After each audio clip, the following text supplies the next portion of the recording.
सम्राट विक्रमादित्य और उनकी रात की सभा। उज्जैनी का आकाश उस रात असामान्य रूप से स्वच्छ था। चांदनी जैसे किसी कलाकार ने नीले कैनवास पर चांदी के रंग बिखेर दिए हों। राजमहल की ऊंची दीवारें चांदनी से नहाई हुई थीं और हवा में मंद गंधर्व गान की सी लहरें बह रही थीं। यह कोई साधारण रात न थी, ये थी विक्रम की रात्रि सभा की रात। कहा जाता है कि जब भी विक्रमादित्य अपने राजसिंहासन पर बैठते तो 9 रत्न अपने अपने स्थान पर विराजमान होकर कथा, तर्क और ज्ञान का ऐसा पुष्पोटिका रचते कि स्वयं देवता भी सुनने को उतावले हो जाएं। पर रात की सभा कुछ और ही थी, गुप्त, रहस्यमयी और बौद्धिक। सभा का प्रारंभ रात के तीसरे प्रहर में महल के मध्य स्थित चंद्र मंडप के द्वार खुलते। वहां दीपक नहीं जलते, केवल आकाश का चांद ही सभा को प्रकाश देता। सम्राट गहरे नील वस्त्र पहनते, माथे पर चंदन का तिलक और सिंहासन पर ऐसे विराजते जैसे स्वयं समय उन पर ठहर गया हो। नवरत्न एक एक कर आते। सबसे पहले कवि कालिदास, जिनके शब्द बादलों की तरह बरसते और श्रोताओं की आत्मा को सींच देते। फिर अमर सिंह, वरामिहिर, धन्वंतरी, क्षपनक, खटकरपर, शंकु, वररुचि और वेताल भट्ट। सभा का नियम था कि हर रत्न एक कथा या पहेली सुनाएगा और उस कथा में कोई न कोई गूढ़ प्रश्न छिपा होगा। जिसका उत्तर राजा देंगे वही अगले रत्न की कथा को जन्म देगा। कालिदास की कथा सत्य और झूठ की डोरी। कालिदास उठे और उन्होंने अपनी मृदु आवाज में कहा, महाराज, मेरी कथा सुनिए। एक नगर में 2 मित्र रहते थे, आर्यन और वसु। दोनों ने प्रण किया कि जीवन भर सत्य ही बोलेंगे। पर एक दिन नगर में एक अपराध हुआ और दोनों को देखा गया कि वे अपराध स्थल के पास थे। राजा ने दोनों को बुलाकर पूछा। आर्यन ने कहा, मैंने अपराध नहीं किया। वसु ने कहा, मैंने अपराध किया। राजा असमंजस में पड़ गया, क्योंकि गवाह दोनों को अपराधी कह रहे थे, पर दोनों मित्र जीवन भर झूठ न बोलने का व्रत लिए थे। अब प्रश्न यह है, महाराज, दोनों में से कौन सत्य बोल रहा था और कौन झूठ? सभा मौन हो गई। सम्राट ने थोड़ी देर विचार किया, फिर बोले, आर्यन सत्य बोल रहा था। वसु ने मित्र को बचाने के लिए स्वयं अपराध अपने ऊपर लिया। मित्रता का धर्म निभाने के लिए उसने झूठ कहा, पर उसका झूठ भी एक प्रकार का सत्य था, क्योंकि वह त्याग से उपजा था। कालिदास ने मुस्कुराकर प्रणाम किया। वरामिहिर की कथा, सितारों का न्याय।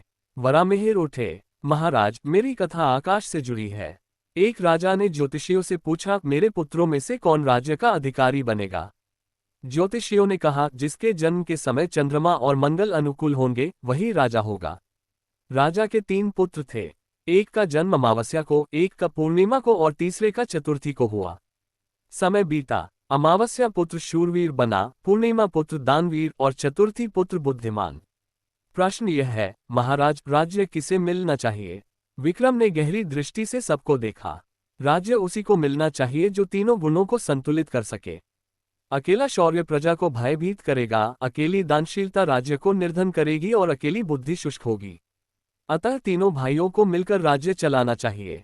यही आकाश का न्याय है। वरामिहिर ने सिर झुकाकर स्वीकार किया। धन्वंतरी की कथा, जीवन का मूल्य।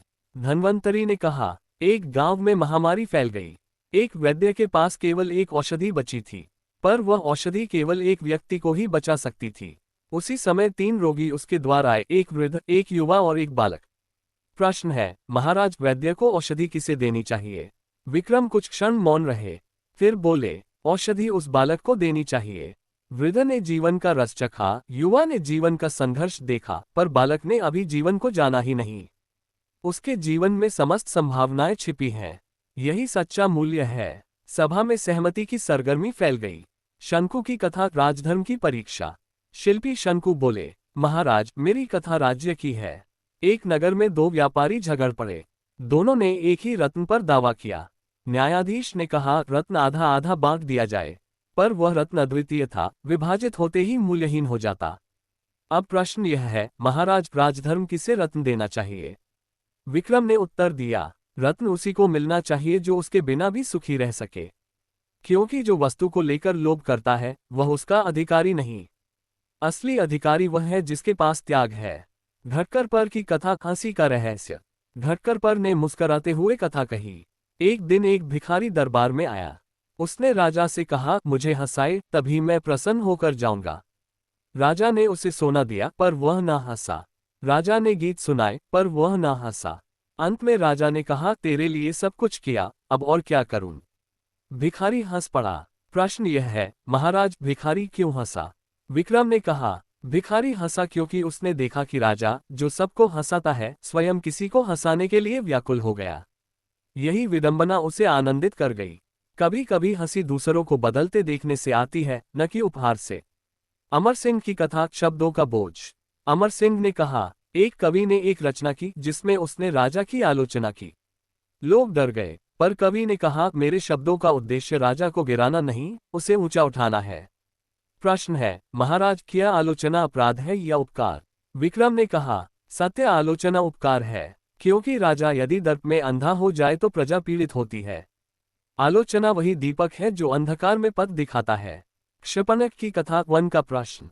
शपनक ने कहा, एक साधु जंगल में तप करता था। राजा ने कहा, आओ मेरे दरबार में पुरोहित बनो। साधु बोला, मैं जंगल छोड़कर दरबार क्यों जाऊं?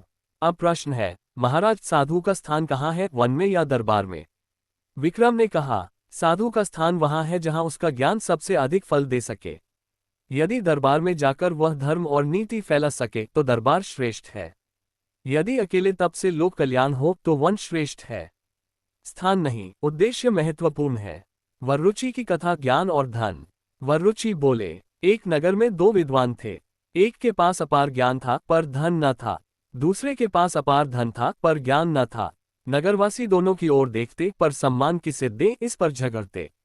प्रश्न है, महाराज, आखिर किसे अधिक सम्मान मिलना चाहिए? विक्रम ने कहा, सम्मान ज्ञान को मिलना चाहिए। धन तो क्षणभंगुर है पर ज्ञान अमर है।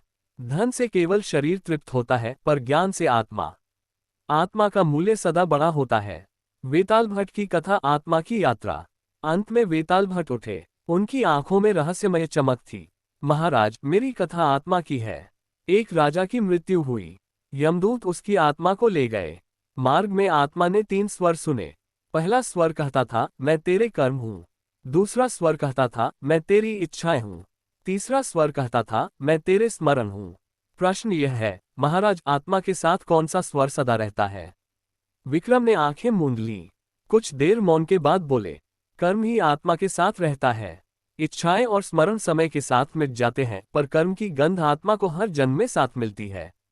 यही आत्मा की पहचान है। सभा में गहरा मौन छा गया। चांदनी जैसे और भी उज्ज्वल हो उठी। सभा का समापन। नवरत्नों ने सम्राट को प्रणाम किया। विक्रम ने कहा, आज की सभा ने सिद्ध कर दिया कि ज्ञान का कोई अंत नहीं। कथा केवल मनोरंजन नहीं, वह आत्मा की खिड़की है। जब तक हम प्रश्न पूछते रहेंगे तब तक उत्तरों की यात्रा चलती रहेगी। रात्रि सभा समाप्त हुई। दीपहीन मंडप में केवल चांदनी बची, पर लगता था जैसे वहां हजारों दीप जल रहे हों।